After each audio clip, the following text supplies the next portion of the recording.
You know those stories that just give you chills, a weird noise in the middle of the night, that feeling that you're not quite alone? Ghost stories are absolutely everywhere, but what's the real truth behind them? Well, in this explainer, we're going to dig in and try to separate what's real from what's, well, not. So get this. This quote is from a story that made huge headlines.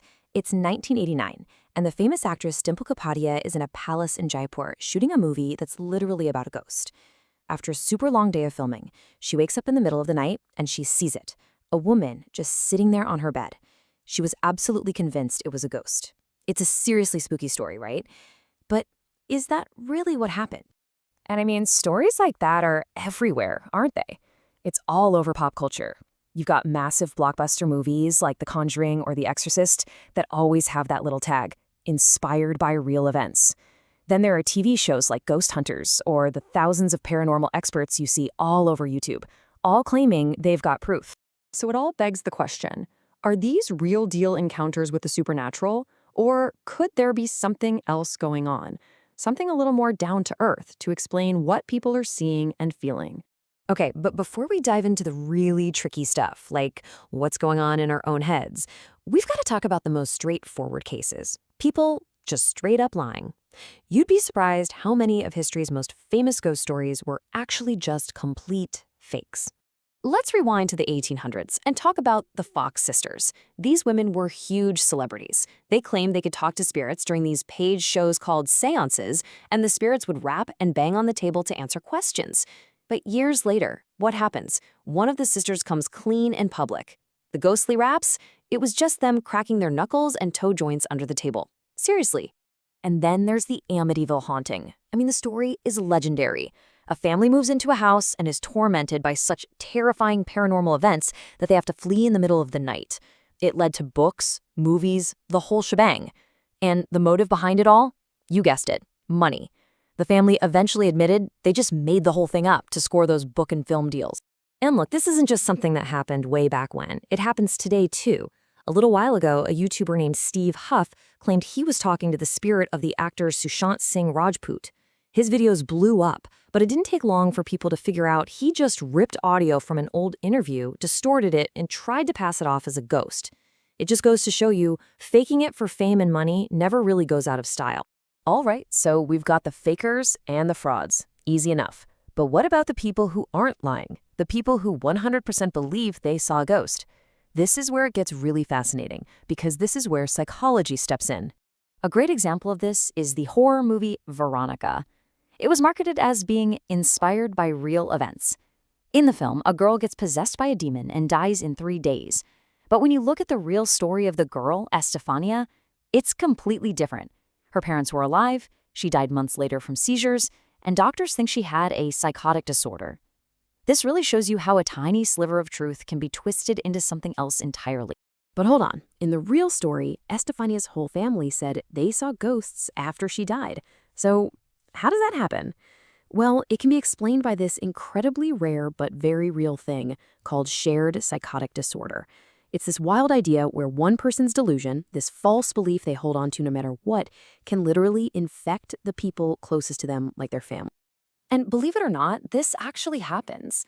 The tragic Burari mass suicide case in Delhi is thought to be an example of this, where one person's delusion led an entire family down a dark path. There was also this bizarre case in Australia where a family on a road trip just suddenly became convinced that someone was hunting them. Their shared paranoia completely took over. It shows how powerful our minds can be. Okay, so we've got liars on one hand and the incredible power of the human mind on the other. But what about all that scientific gear you see on ghost hunting shows? All those gadgets that seem to offer solid proof? Well, let's break down some of their favorite tools. Let's kick things off with a classic, the Ouija board. You know how it works. A few people put their fingers on the pointer, ask a question, and it magically slides around to spell out an answer from beyond the grave. So how in the world does that little pointer move all on its own? Well, the answer has a pretty cool name, the ideomotor effect. It's a psychological trick where your brain tells your muscles to move, but you don't even realize it's happening. Your brain is thinking about the pointer moving to the letter Y, so it sends these tiny microscopic signals to your hand muscles to push it there. You're not doing it on purpose. Your brain is just on autopilot. You are moving it. You just don't know it. And you can actually try this yourself right now. Just grab a key or a ring, tie it to a piece of string, and hold it perfectly still. Now, without consciously trying to move your hand, just think really hard about the pendulum swinging in a circle. I promise you, you'll be amazed when it starts to move, all because of those tiny little muscle movements you're not even aware of. That's the ideomotor effect. Okay, so what about the other gear? Let's talk about those infrared cameras. You see ghost hunters pointing them around, claiming they can capture spooky figures that we can't see with our own eyes. But here's the simple secret. Infrared cameras don't see ghosts, they just see heat. So if you sit on a chair for a few minutes, your body heat warms it up. When you stand up, the camera will still see a perfect human-shaped heat signature. It's not a spirit, it's just your leftover butt warmth. Same thing with wet footprints on the floor. They look like ghostly shapes because they're a different temperature. And what about those buzzing boxes with all the flashing lights? The EMF meters. The idea is that spirits give off electromagnetic energy that these things can detect. Here's the thing. Practically everything with a battery or a plug gives off an electromagnetic field, or EMF. Your phone, a walkie-talkie, the battery pack for the camera filming the ghost hunt, all of it can make an EMF meter go completely haywire. In any normal building, especially an old one with wonky wiring, these meters are pretty much useless for finding anything other than, well, electricity. So let's put all the pieces together here. We've got outright hoaxes, we have some really powerful psychological effects, and we've got technology that's super easy to misunderstand. So let's draw a line and figure out where the good story ends and the truth begins. Which brings us all the way back to the beginning, back to that actress in the supposedly haunted palace. So what was it? Was she lying? Was it something psychological? What really happened that night?